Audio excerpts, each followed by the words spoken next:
باید از یه شهر به یه شهر دیگه نقل مکان میکردم و خب طبیعتا نسبت به جابجایی‌های دیگه چندین برابر سخت تره و زمان بیشتری میبره، چون اینکه تو باید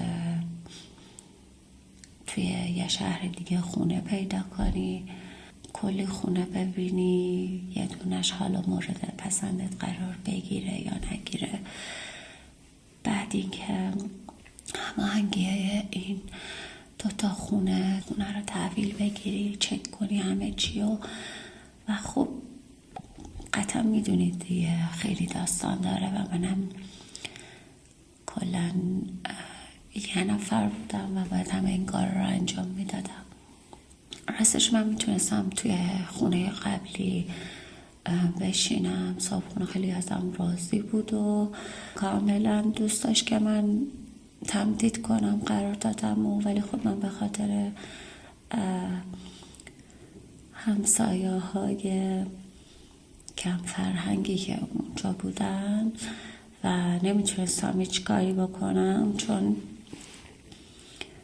اونا مالک بودن من مستاجر و خب طبیعتا مدیر ساختمون و بقیه هم طرف اونی که مالک هست رو میگیرن که خیلی به نظرم رفتار زشت و مسخره‌ایه.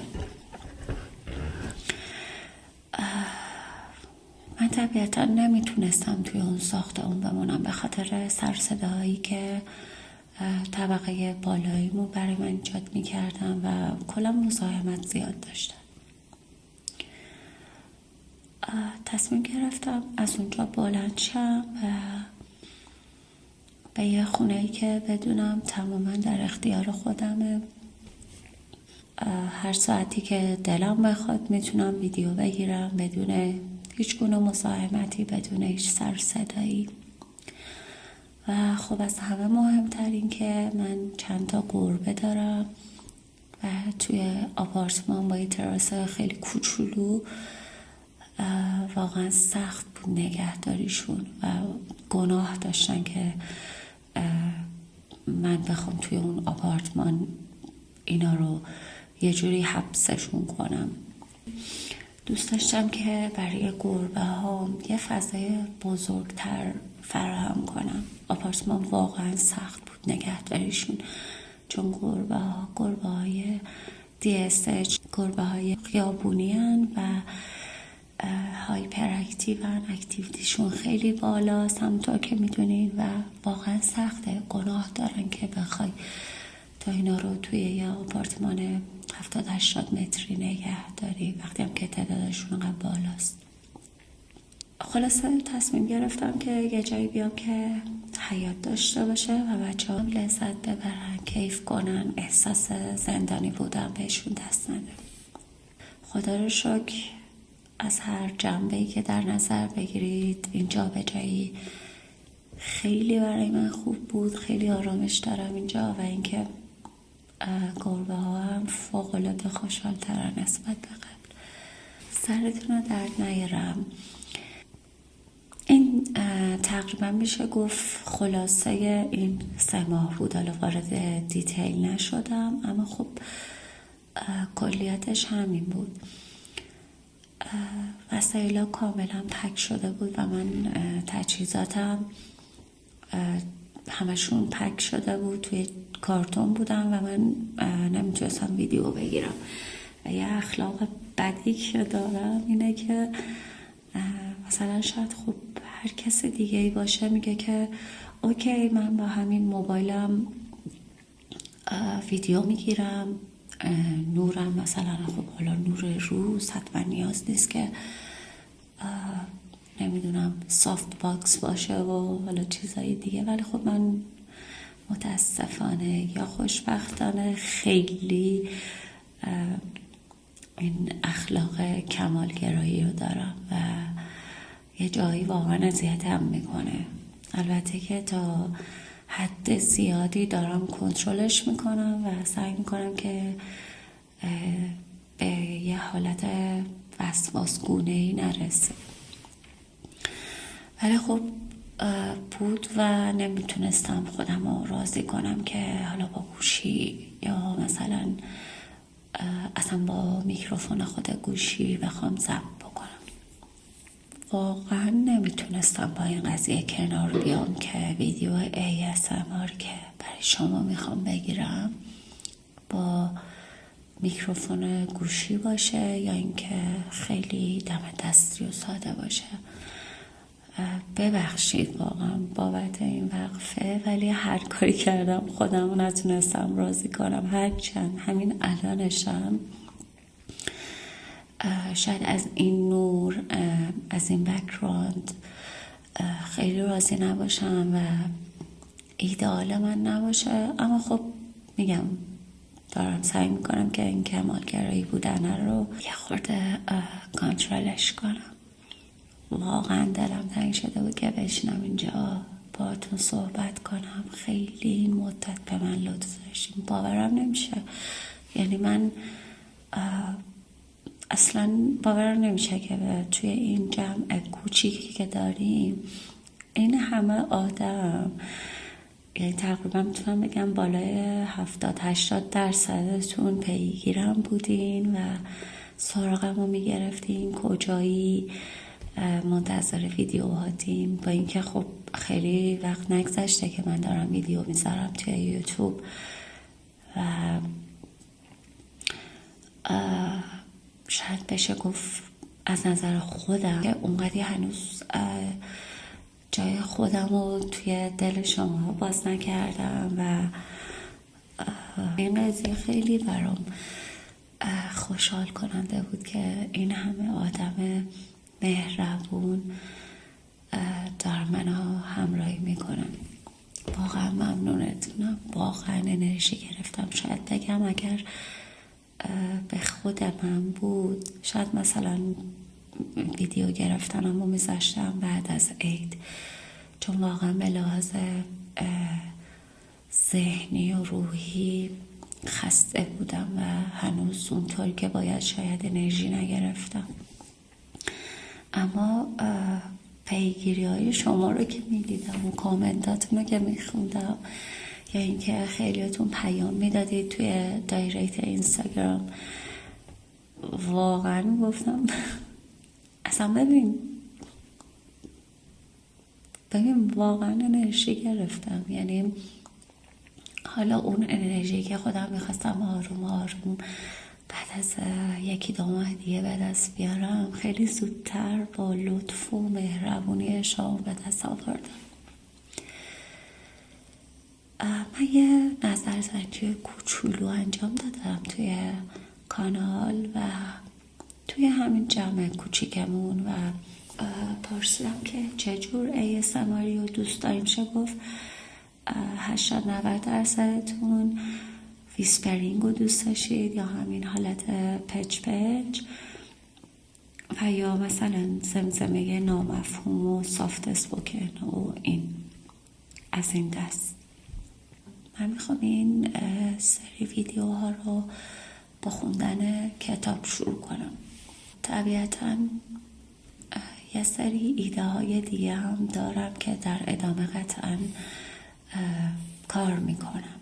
ازتون یه خواهشی که دارم اینه که لطف کنید ایده ها و نظراتتون رو به من حتما توی کامنت ها بگید یا حتی دایرکت اینستاگرام، فرقی نمیکنه. فقط مهم اینه که من فیدبک شما رو بگیرم، نظراتتون رو بدونم.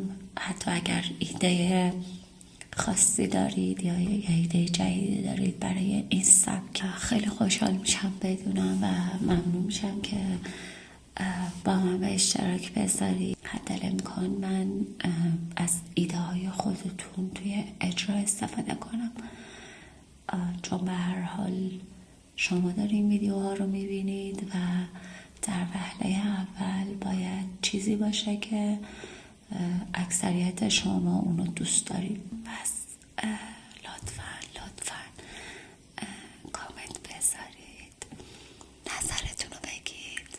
اگرم ایده خاصی برای اجرای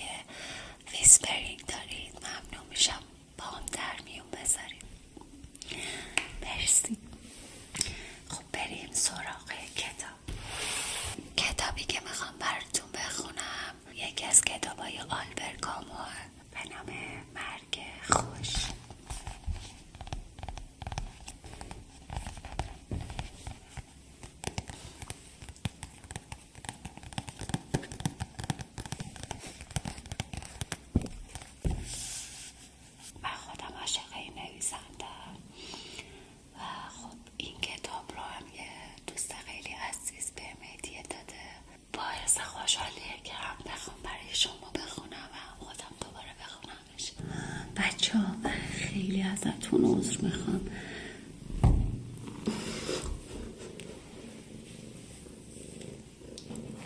من خیلی ازتون عذر میخوام. این کوچولو، این بچه کوچیکترین گربه منه و اینکه اینقدر پشت در سر صدا که مجبور شدم ویدیو رو قطع کنم و این تغییر نوری که میبینید و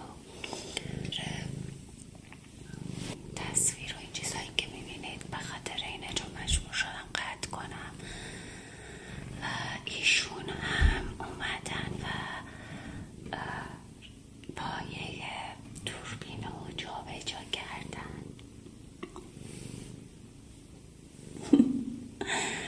خیلی عشقه، از همه بیشتر به من وابسته است، نمیدونم چرا.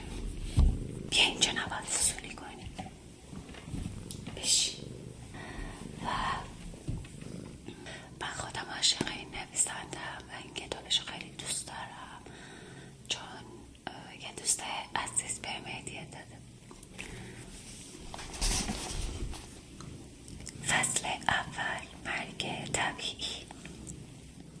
ساعت 10 صبح بود و پاتریس مورسو با گام‌های استوار به سوی ویلای ساکرو می رفت. تا آن زمان خدمتکار به بازار رفته و ویلا خالی بود.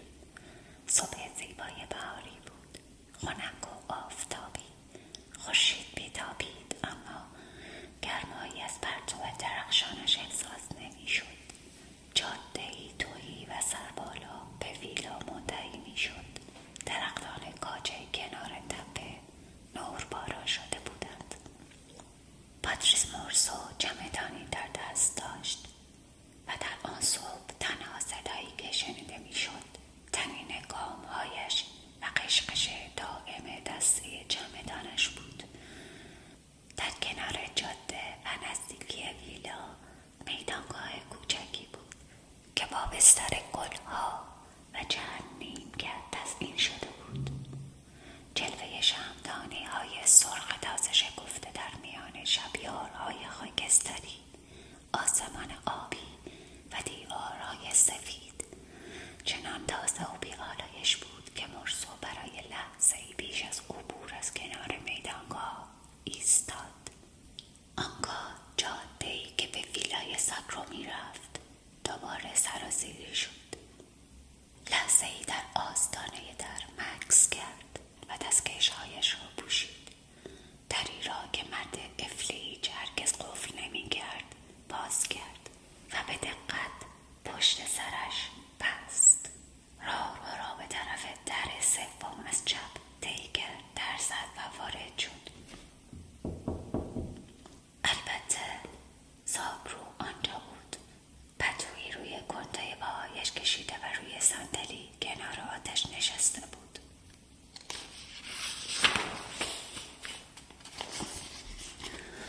درست جایی که 3 روز پیش مورسو ایستاده بود. او کتابی را که روی پایش باز بود می‌خواند.